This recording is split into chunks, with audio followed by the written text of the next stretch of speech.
Because I know, actually, Howard, you're up against President Biden's first news conference. Oh, So that's right. this is a pretty impressive turnout considering the competition. So Interesting. I had forgotten all about that. yeah, well, that one's going to be recorded too. So that's Yeah. the relic of our new age. And he won't take as many questions. So. That's true. That's true. Well, we'll see if anybody, you know, if they say Howard, Howard, Howard, you know, that's the way they do it in the press conference. They call it out, you know, every time there's a break. But wonderful to see all of you. Carl, we need to get you to do one of these too. Maybe we need to get your bio. There's so many great people. That must have been, well, Howard, before we start, Yeah. I'm sure you've had a lot of people contact you and say, hey, I want to write one of these chapters as well. You know, it's so hard to, I mean, the pages of a book, you can't have infinite pages. So I'm thinking about hitting up other people to write their own chapter for an interview as well. Yeah. Has there been any talk with you and Nancy about a second edition? No, I think we're still recovering. You know, but, I know how that goes. Yeah. I always say to my to Cheryl, my wife, I said, you know, that if you remembered how hard it was to have a baby, you'd never have another one. But fortunately, you wait a couple of years and you forget and you say, wasn't that fun? So yeah. All right, now I'm a little intimidated because we have the legendary Bob Benjamin here, who's the best interviewer I've ever seen, and I know he's done an interview with you before. I reviewed that a little bit before this time, so it's good to have you here, Bob. I've spoken to Benjamin many times before, and now I'm scared. I'm just scared. We'll see if he fires any good questions in from the peanut gallery. But, all right, well, why don't we get started? I think we got a pretty good crowd. I think we're going to have more people joining in over time. But let me just begin by saying, Howard, thank you so much for taking the time to do this. And thank you also for your work in putting the book together. I am obsessed with this book. I think I've probably read through it 3 or 4 times at this point, and I'm still eager to keep reading it because there's so many interesting insights. But thank you for all the work that you and Nancy put into the book. It's really a gift to the field. Oh, thank you. Yeah.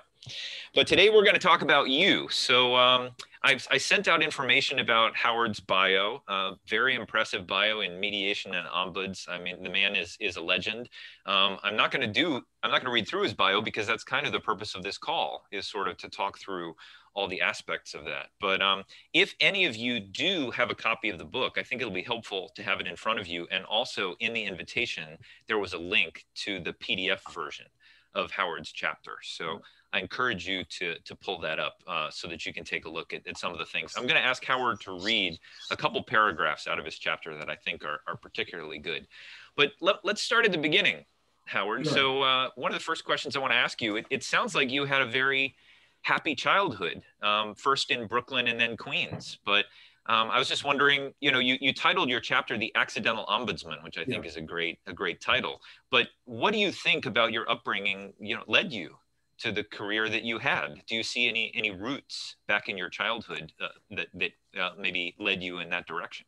Yeah, I've thought about that, and I mean, of course, it's easy in retrospect to identify a connection between past events and the present. Sure. That may not have been there. The thing that I think of most is being tuned in to my mother's concealed pain. Interesting. And this having a sense of, as a kid, that there was more going on in her that affected the way she was in the world than was visible. Absolutely. And I remember just sort of trying to read what was going on with her, picking up signs of pain that weren't explicit, but indicators of that. It is interesting how many of the chapters people talk about, they had a turbulent childhood and they were sort of, as a child, put into the role of peacemaker a little bit. But it's interesting too, because your path into the field was through psychology.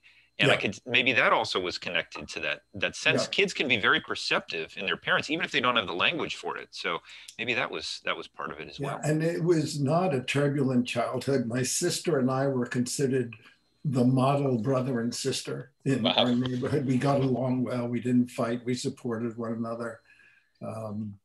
There were no major tensions, until adolescence hit. Sure. Well, I love how you said your house only had 6 books. I mean, it's amazing that you led a life of letters when that wasn't something it sounded like you had early exposure to.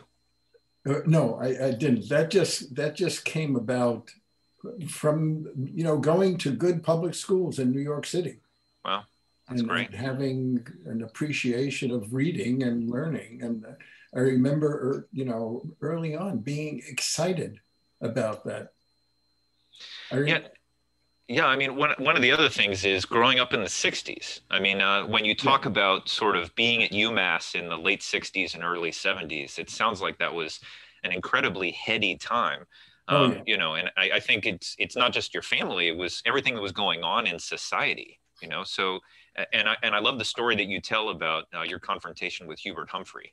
But how do you think that growing up through that era also shaped your worldview? I loved how you said you weren't content with being content. Yeah. It's funny because it was really in the earliest days in the 50s that I first got engaged by that kind of by civil rights issues, were the first issues that grabbed me. And again, it was sort of connected to some sense, and I don't know where it came from, but some sense of the importance of justice and fairness, and how, and this is a kid's understanding. I'm not talking about sophisticated understanding. I'm talking about, the way in which kids have a sense of fairness and justice. Sure. Even in grade school. Right. Always being tuned in to that.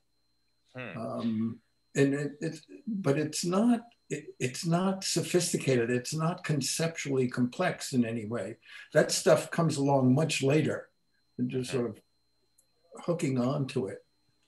But that one of the things you describe, I think, really evocatively in the chapter is sort of the turbulence on campus during the late 60s, early 70s, and, about the protests, and, you talk about negotiating with a group of students that had thought about bombing a building on campus. I mean, I think for somebody who was born in 70, I heard about all of that stuff in the 60s, but it's very interesting because it has some uncomfortable parallels with the world we're in today. And it's interesting that your role in all of that is what led some of the administrators at UMass to think you might be good in the ombuds role. So talk a little bit more about that, if you would. Well,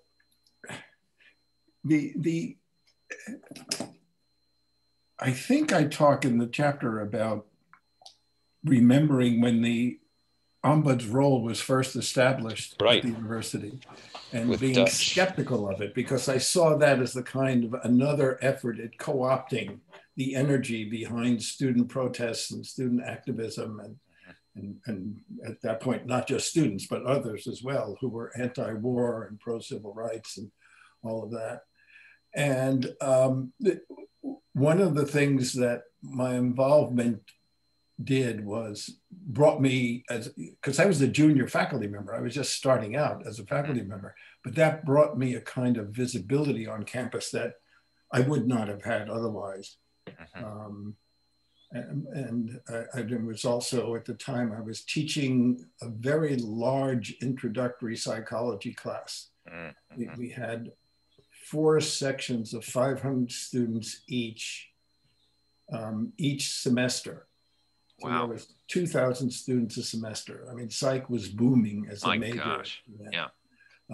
So there was that. And then after the Humphrey incident, there were newspaper editorials. There was an editorial in the Boston Globe demanding that I be fired, and a variety of things like that. But I think because of that visibility, when they were looking at Janet Rifkin, some people may know her or of her, but she was one of the early leaders in mediation, set up, I think, the first campus-based mediation program. She did. Yeah. She was a legal studies professor, and she was a close friend of mine. And she had been in the ombuds position, and she was leaving the position. She was about to have her second child, and she wanted a break, and just asked me if I would be willing to be considered. And it just sounded like a potentially interesting break from a regular faculty role. I was a little bit tired of my department. It was heavily dominated by Dust Bowl empiricists, and I didn't really fit in. I was more and more attracted to critical thinking and critical theory, and I was teaching courses in critical theory, and with colleagues in philosophy and political science, we taught one of the first courses on Foucault in the United States. Oh my gosh. Yeah. That's taken over since, yeah. Yeah, well, we were all having trouble understanding it, so we decided let's teach a course in it. That's the only way to learn about it. Wow. So, you know, the idea of being committed to doing something for 2 years, part-time, was what it was, sounded okay. You know, it just sounded like an interesting break. Absolutely. Any expectation. And I was told that afterwards, that one of the reason I was selected is because people felt I wouldn't be afraid of the administration. And at that point, I also had tenure. So sure. So you had an additional layer of security. Yeah, and I think didn't have to worry about being unemployed. Yeah. Well, your willingness to speak truth to power with the Humphrey situation and your ability to communicate with all different kinds of groups on campus, I could see how people would say, "Oh, this guy'd be great for ombuds," because he's willing to take on the big topics. I have to go because I have to jump on a Zoom. Let me do a mute here. Okay, bye-bye. All right, there we go. Yeah, so actually, I think there are three big, so let's talk about your path through the field, the conflict resolution field. Because I think there are three big chapters that you talk about in, there are three big stages in your chapter. There's the UMass chapter, and then there's the UCLA chapter, and then there's the NIH chapter. Right. So, you know, Janet was actually the reason why I got into the conflict resolution field as well. I read her book, Peaceful Persuasion, which was a guidebook for setting up campus mediation programs. Yeah. And so I share that with you, but it sounds like your first training was with the legendary Albie Davis. Yes. What do you remember about that? Well, Albie and Janet were close friends. And so I mean, it was literally the case that I came out of one case that I had worked on where I had tried to bring together two people in dispute, and it was just brutal, you know. And it was funny because I had training in family therapy and individual therapy, so I thought you'd bring people together. It's not, and I just got really beat up by that. So Janet had me call Albie, and I arranged to go into Boston for one of the next trainings that Albie was doing.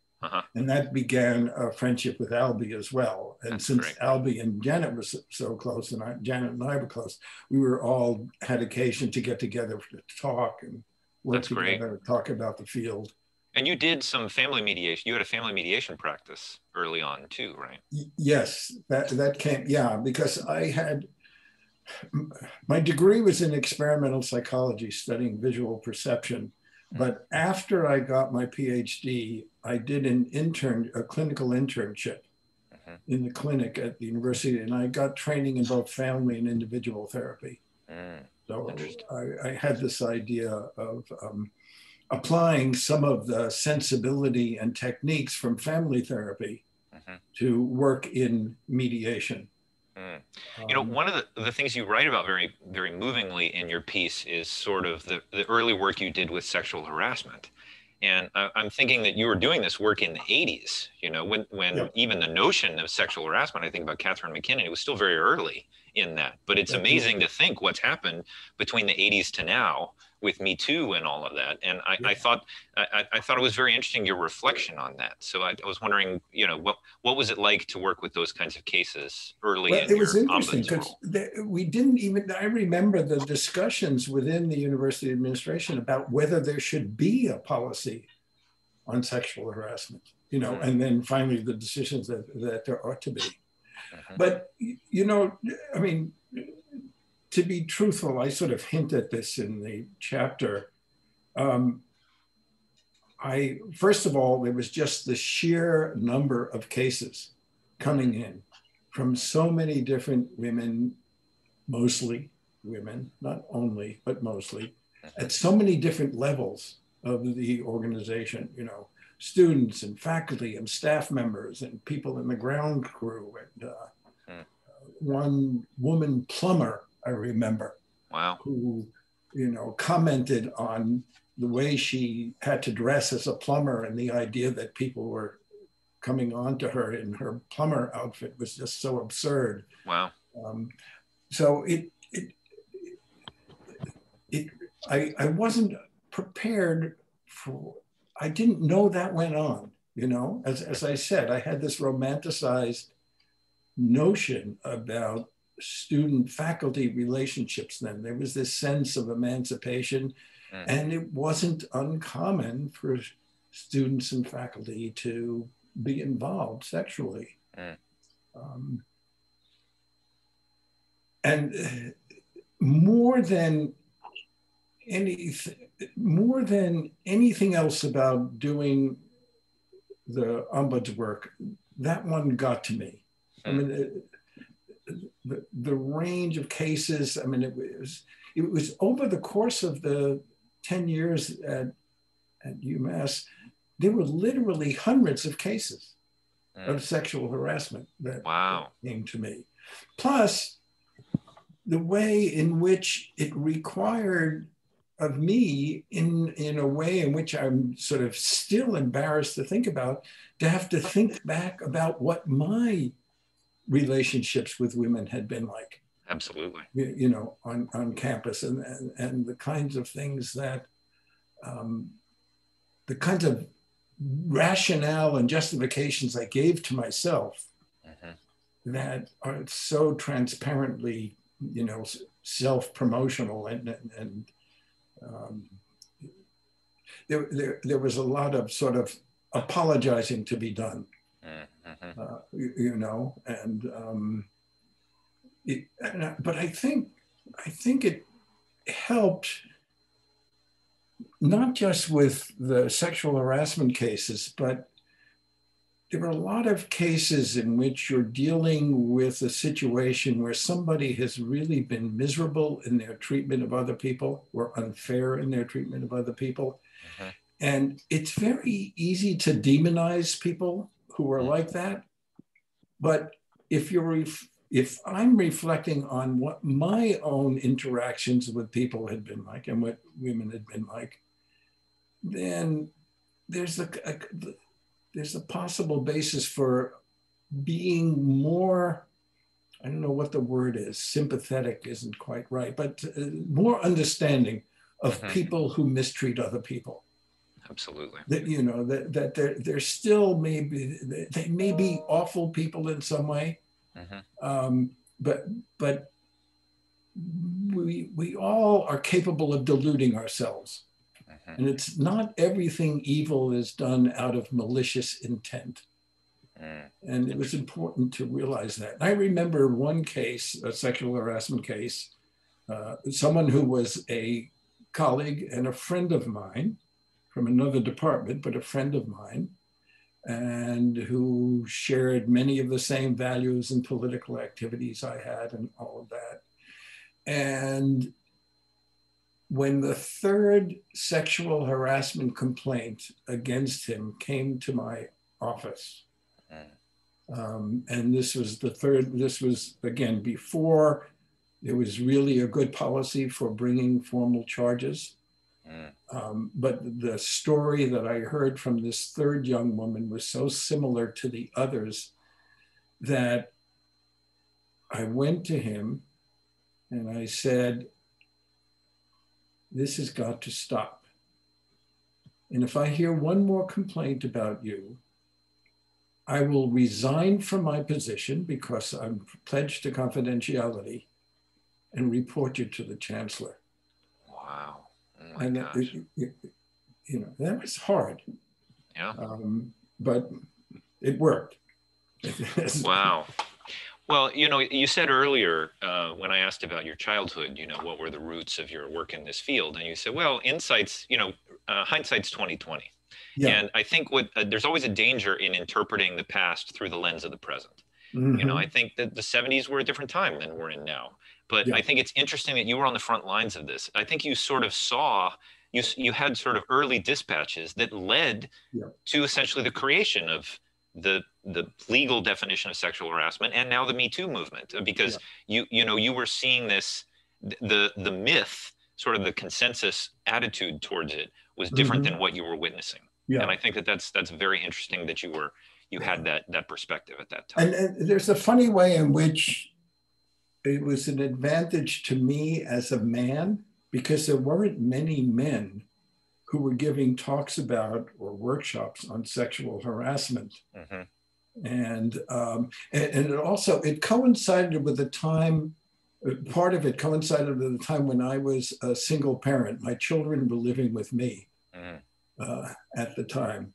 So most of my friends around parenting were the women who were the wives or girlfriends of my male friends.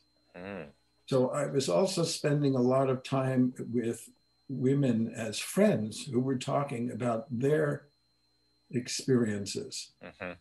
And so I was getting a much more personal take on it. Sure. Outside of the context of the job, but everything sort of converged in my experiences then. Well, I want to move on to some other topics as compelling as this one is.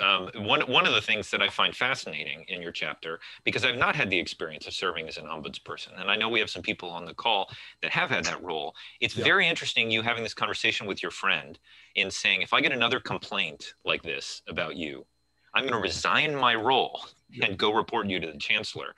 I feel like there's one of the things that I like in terms of the difference between the mediator role and the ombuds role. I think a lot of mediators wrestle with this idea that our obligation is only to the parties in the room, as opposed to trying to make broader systemic change. And it feels to me that the ombuds role has an embrace of that systemic element, and that really resonated with you. I was actually wondering if you could read a paragraph from your chapter.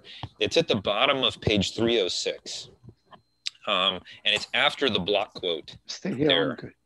It starts in my early years. Do you see that? 306. Oh yeah, I see 306. In my early years, and just read to the top of the next page. I'll stop you, but that's the paragraph. Okay, so start with in my early years. Yeah, that okay. Paragraph. So in my early years as an ombuds and mediator, I saw conflicts primarily as problems to be overcome, problems for the individuals who were caught up in them, and problems for the organizations in which the conflicts occur. Later, I came to realize that conflicts often also satisfy people's needs. A mediator or ombuds can take away people's conflicts without giving them or helping them get something else in exchange, something that in some way addresses the same needs that the dispute did. I want you to stop there. Okay. Although the rest of that paragraph is also very interesting. This was fascinating to me. And I think I may still be in the middle of this journey that you've already traversed. But can you speak to that a little bit, this notion, you know, you speak about how at the beginning of this work, you thought, well, maybe we can get rid of all the conflict. Yeah. And only over time did you realize that, you know, that's a very naive perspective. Conflicts meet people's needs. I was wondering if you could talk to that a little bit in the ombuds role that you had at UMass. Yeah. I don't remember, you know, there wasn't a specific moment at which that idea gelled. It just was the accumulated realization that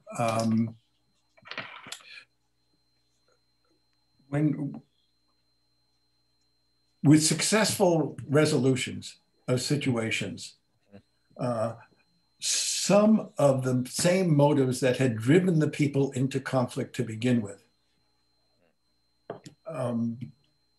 had to be satisfied in some other way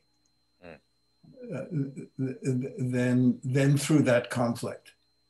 And I remember, there's like multiple cases coming to mind at the same time. So one of the things, I can start with myself, okay? My image of myself as a young faculty was as someone who was in conflict with the establishment. And the establishment at the university meant the leaders and the administrators and the chancellors and things like that. When I got tenure, my whole sense of self was changed. Because how can you think of yourself as a rebel against an establishment that has just given you a lifetime position? So I needed to sort of, that need to not be inside, that need to not be part of the establishment, had to find some other way of expression, just in myself. And thinking of that, I was always looking, when I was working with people in conflict, I was always looking to understand what's the needs underneath that are being satisfied on this. Yeah, I mean, I do, again, my sense of the 60s was that it was a badge of honor to be in conflict with the establishment. Yes. And then when you become part of the establishment, you're like, okay, well, now what do I do? Right. You know, like now I guess I'm part of the problem, you know, am I the man, you know, in a sense. So I think that's fascinating. And I want to touch on that again, because let's move to the next chapter, when you went to UCLA. And this is a huge leap, because you're giving up the golden handcuffs of tenure. Right. You know, you're giving up this identity that you forged over, you know, a long period of time at UMass, and going out to a very different environment. Talk about that transformation. It also seems like this is another step in your embrace of it as an identity, as ombuds, as an identity, professional identity for you, separate and apart from the professor identity. Oh yeah, that was a really big one. I mean, to sort of, it wasn't just the giving up tenure, although that felt very big at the time, but it was giving up the primary identity as a faculty member, even though I was allowed to teach courses and stuff like that. Give me a second, Howard. I'm going to mute everybody, and then you can unmute yourself so I can block that sound in the back.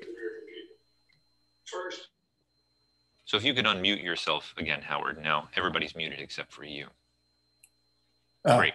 Thank you. Is that working? Yeah, that's perfect. Okay. Yeah, but another thing that's very interesting is how, you know, LA differed from Amherst.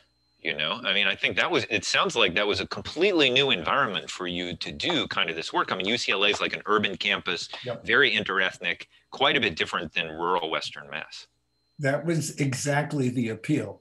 You know, I mean, it's the same thing as sort of not wanting to be content. I mean, I knew that I could stay at UMass for the rest of my career, and I knew many people who had done that. And it's the Pioneer Valley, and there were a lot of happy people, and you know, located there. But I wanted to be pushed around more by my life. I wanted to be challenged more, and the diversity of LA was really fascinating for me, especially coming from the East Coast, where the primary dynamic is black-white. And then all of a sudden it's much more complex and multidimensional than that. Well, and that's what I want to ask you about now, the campus mediation program that you created, focused on identity-based disputes, and also the work you did with Carrie and the Center for the Study and Resolution of Interethnic, Interracial Conflict. You describe this in the chapter as one of the most satisfying experiences of your professional life. So just, what was that like? What that experience of putting that center together, what lessons did you learn? Well,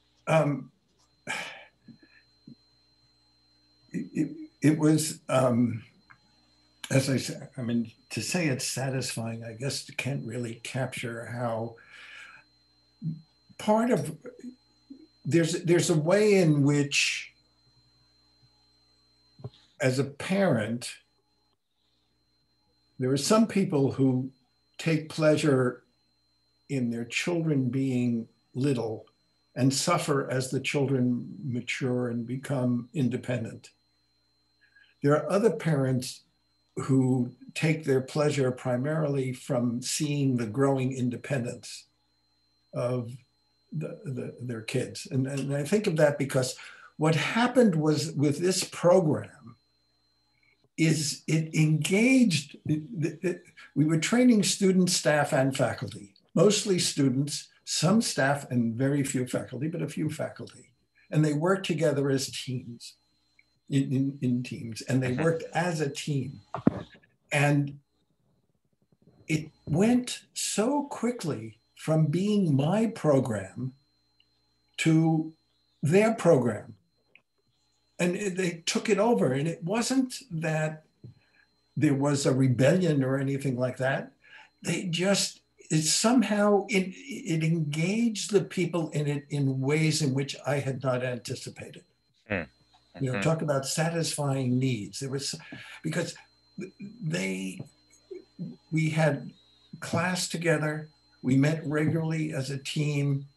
We spent a lot of time talking about our identities, the identity-based conflicts we were involved in. And in the same day, you could have one day where we were having a class discussion and it was like the oppression Olympics, you know, each group trying to show that their group was more oppressed than the other. And then we would get together to put together teams to address, to serve as mediators in conflicts. And the same people who had been opposed to one another in their discussion in the class could work together beautifully as a team, addressing the very same kind of issues they were in conflict over when it was in a discussion between them. I don't know if I've said that clearly enough. No, absolutely. Actually, yeah, please continue. They took over the governance of the program. I mean, the first year I did all the selection. The second year, they themselves set up criteria and they had to have these discussions. Okay, what's the range of diversity we need? And what are the criteria we're going to use? And they worked all this stuff out. And I really was, at that point, I may have been the teacher in the class that they took, but in the team, they were the facilitators. I was a facilitator, but they were the decision makers. And they constructed this amazing thing. So by the second year, we had so many people applying to serve in the program. Well, it's interesting too. Again, this resonates with me. I love what you said about your instinct to go to places where you were challenged. You know, and I think that that's one of the reasons why you were on the front lines in learning about sexual harassment at UMass. And it's also one of the reasons why I think you did this work at UCLA. You know, my thesis in college, actually, the paper I wrote for NAME was about how to design a student-centered campus mediation program. And that's exactly what you're doing. You know, one of the mantras of Black Lives Matter now is nothing about us without us. And this whole notion of conflict resolution is something that we can get skilled in and then we can go out and give it to other people. I think that's been completely, that's not the way we think about this now. You know, everyone has, it has to be from the communities themselves. It's not like you could just have a bunch of trained, you know, people that have these skills that can go out and deliver it. And it seems to me that's the lesson of a lot of what you did at UCLA was you planted a seed and then it grew itself, you know, it started to self-propagate. And that I think is interesting. That really resonates with where we are today in a lot of these conversations. Yeah. And we were also, I mean, luckily there was a lot going on in LA with the LA County Human Relations Commission, which was headed up then by Ron Wakabayashi, who later was part of the Community Relations Service. So we were connected with other things going on in the city as well. And that was another source of satisfaction to be involved in that. Well, I do want to open it up for everybody else to ask you some questions, but let's get to the NIH chapter. Okay. Because this is quite a bit different than obviously working in at universities. You know, I mean, the scale of what you were tackling at NIH, I mean, it just blows my mind. 20,000 people and you gave 70 introductory talks in your first year explaining the idea. I mean, you just had to sort of teach people what ombuds was. Mhm. So talk a little bit about some of the work that you did, you know, in this area of collaborative research. I think that's fascinating. Well, yeah, I mean, it was an interesting thing that I did in the first year at NIH, because they had not had an ombudsman before. Mm. So the whole idea was new, which was great because it gave me the opportunity to define what the role was in the context of that organization. But one of the things we did, and again, this was not, it was not an act of genius, but it turned out to be a brilliant thing to do unknowingly, is I set up a lecture series for the first year of 4 prominent people in the conflict resolution field to talk to at NIH. And here's the brilliant luck thing. Because there are limited size to the auditoria that on campus, and we decided that we would only invite leadership people to this lecture series. So there are 28 different institutes. So in each institute, there are like 4 top leaders, a director, a deputy director, a scientific director. It doesn't matter what the titles are. Wow. So it was an invitation only lecture series. And everybody wanted to be able to go. Sure. Because it was invitation only. But that helped spread the concept a lot. And again, brought it to the attention of a lot of people in the organization who might not have been aware of the role had we not done that. Well, and I note that NIH has created the Gadlin Lecture Series in your honor. So clearly, not only did it work for the first meetings, but it's continued even in your legacy. So that's impressive. Yeah, that mattered a lot to me. That mattered a lot to me. But the work with scientists was really interesting because the scientists were not especially coming into the office. But as I said, I was giving these different talks, and over time, I noticed that when I talked with scientists about conflict resolution, it was a sort of lukewarm response. It was less enthusiastic than other audiences. Mm. And as I had more and more contact with scientists, I came to realize that, I think I say this in the chapter, that science depends on conflict. Mm-hmm. Scientists are not necessarily interested in resolving conflicts. They want to be able to engage in them in productive ways. Mm-hmm. And so I had to sort of change the whole introductory talk about the ombuds role and science and talk about, because I mean, people were happy to learn about techniques that might allow them to better deal with an unproductive postdoc or an arrogant colleague, or, you know, the interpersonal things that can foul scientific work in some way or another. But they also, and the other thing that was going on at the same time in science is it was becoming increasingly collaborative and interdisciplinary, which meant it was not unlike the situation in LA, where you have these people with multiple identities who are sometimes in conflict because of their identities. Well, you had something similar going on in science. You know, you might have, I remember one obesity project that involved around 90 people, and there were MDs, PhDs, social workers, nurses, a variety of other people of different statuses. And it was very much like a multiple identity conflict in LA, except it wasn't about race or gender or those things. It was about the different disciplines. The bench scientists had contempt for psychologists because they weren't real scientists. Wow.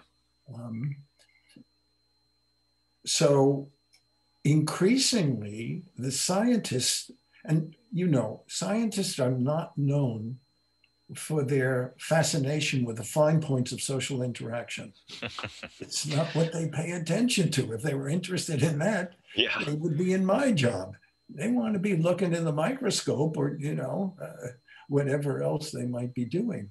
Sure. So coming along and working with them as they were suffering through their own complex problems of miscommunication, communication, interaction, rivalry, and people in science, and here's another way in which it's like identity, you don't separate someone's science from their person. It's personal. If you have a theory or a procedure or a preferred way of statistical analysis, that's not just an abstract thing. It's personal. It's a part of your identity. Well, so if your reputation is based on a set of research findings and then someone else challenges those research findings, it can feel like it cuts to the core of who you are. And it is an identity-based, in a sense, conflict. I mean, it is interesting. Conflict resolution programs grow out of the communities that they serve. I mean, we need to meet our parties where they are. And I think it's very interesting. These three communities had very different personalities. And the systems that you built in each of them were different because it was dictated by the community that they grew out of. Obviously, students and grad students have a very different way of interacting with each other than a professional community like NIH, but you have to understand that culture before you can really get into the designing systems for dealing with a conflict that arises from it. And that's part of the pleasure of doing that work. It is like entering in another culture, And one of my practices always, and again, this is, this is in the more brilliant dumb luck. At the beginning, when I maintained that practice, when I was working with scientists who were in dispute, I would always ask to read some of their papers, even though oftentimes I did not have the technical expertise. I was about to say, you could make heads or tails. Organic chemistry paper or whatever it may be. But it was a way of getting a sense of how they think, what they're working on, and sometimes I would read a paper and it would have a half-life of understanding of 10 seconds. And 10 seconds later it was gone. But it was enough to be able to connect with them. Well, plus, it also, of course, it communicates a respect for their life's work, which is crucial in being able to work with them. Yeah, but it wasn't a technique, it wasn't, it was just sort of something I sort of did naturally. It seemed to make sense to do that. And of course, scientists are sometimes quite flattered to have anyone show an interest in their work. I remember one man who I had said, I'd like to see a couple of things of yours. So he sent over 2 books and 10 articles. Read this before our session tomorrow. Yeah. Yeah, well, let me just, before we open it up for questions, if you have anything you'd like to ask of Howard, please don't hesitate to use the hand raise function in Zoom. But there's one last thing I wanted to get you to read before we opened it up, Howard. And it's actually the penultimate paragraph in your chapter on 314. And it starts, if we understand. Do you see that there? Yes. Yeah, the bottom paragraph. Read that one for me. If we understand the circumstances in which differences lead to destructive and unproductive conflicts, we should be able to create circumstances in which those differences can be harnessed cooperatively. I'm no longer naive. I do not believe we will ever get to the point where differences will not be the basis for conflict, but we need not capitulate to destructive conflicts, and we can work towards expanding the sensibility needed for cooperative action. I love that. Seems like a good project for retirement. I love that. I love that. And you're like the least retired guy I know. So why don't we open it up and Sure. see what comments. I mean, we have a lot of accumulated mediation expertise in the audience here. So Hanok, I see you've got your hand up. Please, why don't you go first? Thank you all for setting this up. I was a former organizational ombudsman at the University of North Dakota and an assistant at University of California, Merced. No. But I'm curious, once you entered the UC system, you talked about the kind of bravado and chutzpah you had when you had tenure at UMass. Did you ever have to rely on that same sort of guts at UCLA in the new situation, or was there any self kind of regulating because of the lack of tenure there? No, at that point, I wasn't worried about that anymore. There's something about giving up tenure that really frees you up. Then you're just like other people in the world. And the challenge of addressing some of the issues was more exciting than any worry about the risk of getting in trouble. And I butted heads at some time. There are some things I can't talk about because of confidentiality, but where I went to every possible resource within the university to get a problem addressed, and it was never addressed. But I did what I think an ombuds is supposed to do, is be a pain in the ass enough that they will at least pay attention. But you don't win them all. Since I don't see another raised hand, may I do a contextual follow-up? Yeah. Thank you. One of the differences in practices that I've seen, I don't know if it was the way at UCLA in your time, but certainly after your time, I knew one of the practices of UCLA was to do only a verbal report. Whereas I know some other places do an annual report or every 2 years. I wanted to get your thoughts on the idea of verbal report versus a written one for this. I think it's really, and I haven't always honored this, but that's for other reasons. I think it's really useful for an ombuds to do a public written report, both giving some sense of what the range of cases were, what kinds of issues are, and some illustrations of issues that are particularly prevalent within the organization. If you want to see a really good example of an annual report, go to the Asian Development Bank website. Wayne Blair is the ombudsman there, and take a look at their annual report. You'll see something that I would consider a model. That's great. And I've never seen that in the IOA training materials, but ombuds people should be a pain in the ass. Okay, yeah, that's good. I like that. Yeah. Well, I don't see another hand, so I'm going to ask another question. You started your chapter with a John Cage quote. Yes. And the Cage quote is, "I want to free my music from memory and taste and from my likes and dislikes so that my music, instead of saying something that I have to say or expresses me, changes me." And I love that quote. And it's not directly connected to your chapter. And I just wondered if you would speak for a moment to why did you select that quote? Because I feel the same way about the work I pursued. I'm not a very social person, just sort of left on my own, in the wild. Or however you say that. But I think I've always been drawn in the way I said, I wanted to be pushed around by my life. It's the same kind of thing. It's wanting experiences. And one of the things that doing the kind of work I did was it did change me.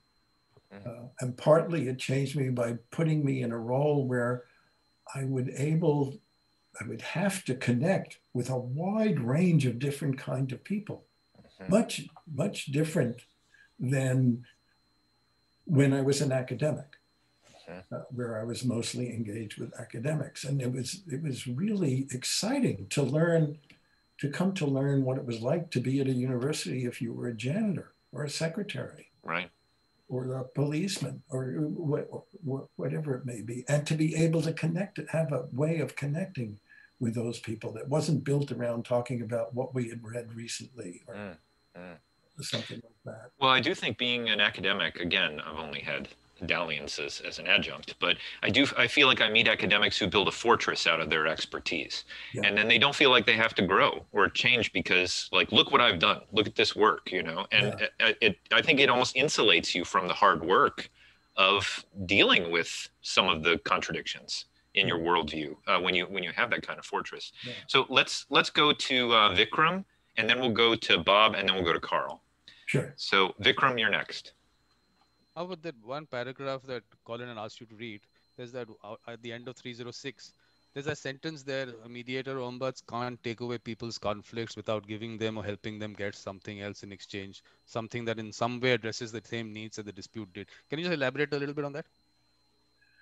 Yeah, I wish I could think of a really good example off the top of my head. So, all right, maybe this will do it. This comes out of when I was doing family mediation, okay? And I had a woman lawyer partner, and we were doing divorce mediation. And there was one couple we were working with. He was a truck driver, and she was a therapist. And he very much thought of himself as a feminist, and his wife was a feminist. And they were getting divorced because the wife had fallen in love with another woman and wanted to be with her. So they were getting divorced. And as we were going through the negotiations and talking about, they had 2 adolescent daughters, we were talking about child and where the children would live and visitation and finances and all of these kinds of things.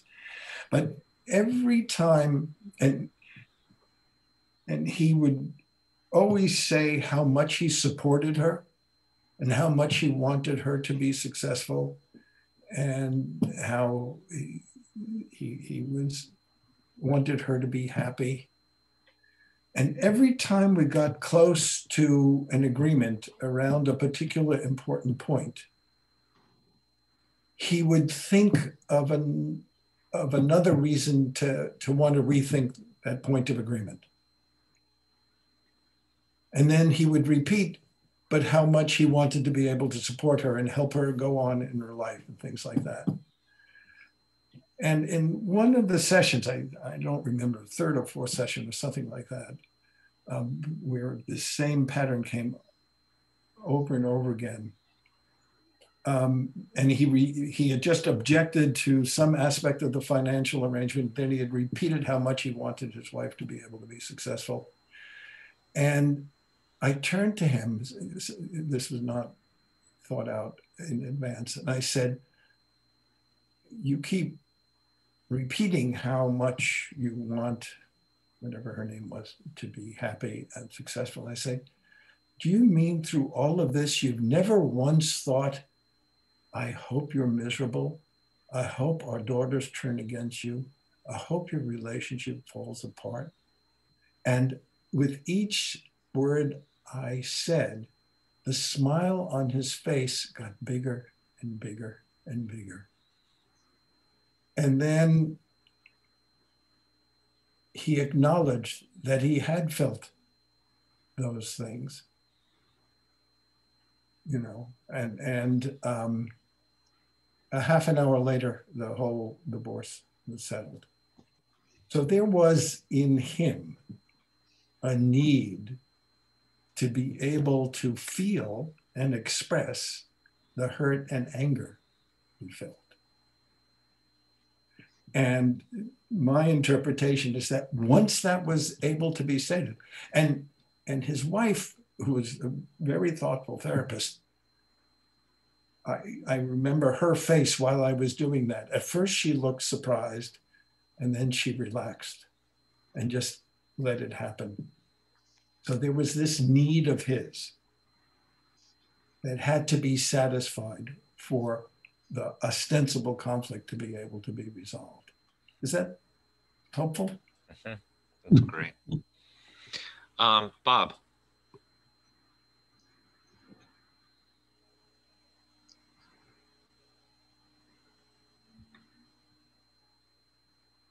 Howard, I have a couple of questions, and I'm going to draw on some past discussion. Yeah. I heard you talk about feelings and the emotions. I'm curious because you've always struck me, and it is impressively, as being able to come across as very moderated and reasoned, in the best sense of that, in the middle of just a temperament that gave some measure of safety. But then when you told me the story of your friend in the sexual harassment case, yes, that after the third time you went to him, and I heard even in your retelling of the story some measure of anger or frustration with having heard about now the third instance of this. I'm curious as to how much, and this is a specific technical question, you have brought in your frustration, anger, and used it strategically in your ombuds work. You're beginning to touch on that as you talk about some of your passion. You know, I think it changed over the years. When I first had Albie's class and things like that, I was trying to contain and control that kind of stuff, trying not to feel that. And the more experience I had, the more I came to realize that I had to be in touch with all of those feelings. Because if I wasn't, they were going to be controlling what I was doing. I wouldn't be controlling what I was doing. So being conscious of that, I try to be very conscious of every aspect of my feelings about the people I'm working with. And even if it means uncovering some pretty ugly stuff, you know, some people have heard me tell the story of, this is not ugly, but I once had this kid, undergrad at UCLA, came to see me. It was 4 PM, and he was unhappy about something about a grade, but there was something about the way he told this story that I found myself falling asleep. Okay. So I thought maybe, and I don't fall asleep in normal times, let alone at work. So I brought the session to an end after, you know, I did everything I could to stay awake. I brought the session to an end. I set up a meeting with him in the morning the next day, figured it'd be fresh in the morning. I'd have my coffee. He comes in, it's like 9:15 in the morning. He starts talking and I'm falling asleep again. I mean, I had this, and I had this unconscious reaction to him. There was something, I did not want to hear him.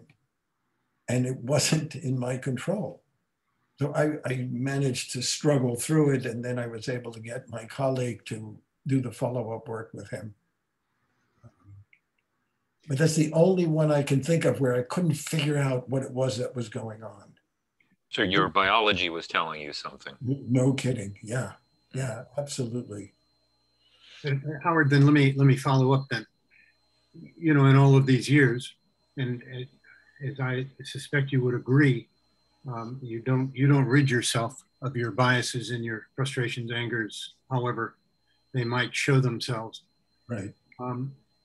What would you, in taking the backward view of your career in this work in managing and dealing with conflict issues, what are the biases that you think you continue to carry that still concern you? Wow.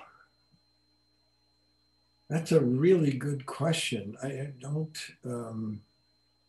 I told you Bob was a master interviewer. That's great. Yeah, no, he is. It's very good. I haven't cataloged. My own issues is all I have to do to my own issues. There were certain kind of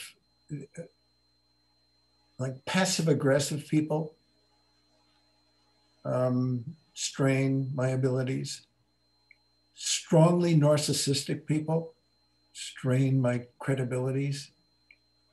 It's more certain types than it is a certain demography, you know? So, I mean, the two that first come to mind are the passive aggressive and narcissistic. Are special challenges for me to find something that I can like in them or respect in them or sympathize with. So I'm cognizant of the time. We are at the hour, but Carl, I wanted to get your question in before we broke. So. Yeah, thanks. I'm fascinated, Bob, with what you're saying, but I'd love to ask Howard.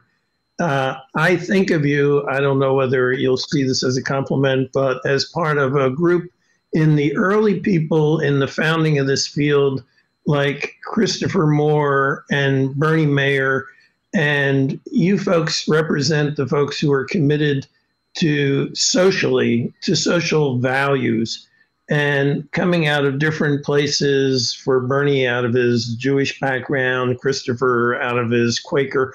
But so you're early on confronting sexual harassment before the rest of us are. Now we're several decades down the road, and now it's everywhere. But for me, the issue that I struggle with is this whole business of cancel culture. And what are we doing with these situations? Are we shunning these people? Are we ostracizing them? Is there some way instead to conceptualize this as a way to have people belong? And I'd really be interested in how you think of this these days. Yeah, wow, that's a whole thing on its own. I mean, even the term cancel culture has gotten caught up in, is not a neutral description. It's already taking a certain kind of position. So I'm really interested in what appear to be some generational differences about how certain controversial topics get discussed or if they get discussed. And it's manifested itself most strongly in some of the controversies about the use of the N-word in classes where not where it's used, but where it's referred to, so that someone would read from a case that was about the use of the N-word. And then a big conflict develops about whether that quotation should have been used or not. And younger group of people, for the most part, it's a younger cohort of people who feel they're not psychologically safe if they hear that. And an older cohort of people who feel they should be able to refer to it. They're not using it. They're not invoking the term. They're referring to someone else's use of the word. They're just mentioning it. So there's some, it's at least one dimension of it is a generational difference. And some of it pivots around this idea of psychological safety. And for me, when I went to school, I wanted the opposite of psychological safety. I wanted every part of my identity to be challenged and turned upside down. And I understand that there are other people for whom it's very different. That things that challenge their or demean their identity it really has a negative impact on them. And I believe them, they're sincere, but it's so different from my experience. So I'm actually working with a colleague to figure out if we can develop a way of addressing those kinds of things. I'm actually thinking that. Oh, and we need another hour. I was about to say, Carl, yeah, I kind of want to do another hour just on that, because I'm sure all of us have strong opinions. But I do want to respect Howard's time. I want to respect all of your time. Howard, I have 4 thank yous for you. 1 is for this session today, which was great. 2 is for your chapter. 3 is for this book, which is such a gift to the field and which I am just loving, and I know all of us really appreciate. But the 4th is for your incredible career doing this work and the model that you've given all of us. So I want to, can we please do a round of applause to thank Howard for this time today? Thank you. Thank you so much. And we will, this was recorded, so we'll put it together and we'll make it available. But thank you so much, Howard, for taking the time. And thank you, everyone, for joining. And hopefully we'll see you next month in the next in our series with Howard Bellman. All right. Thanks, everyone. Have a great day. Take care and be well. Bye. Thank you.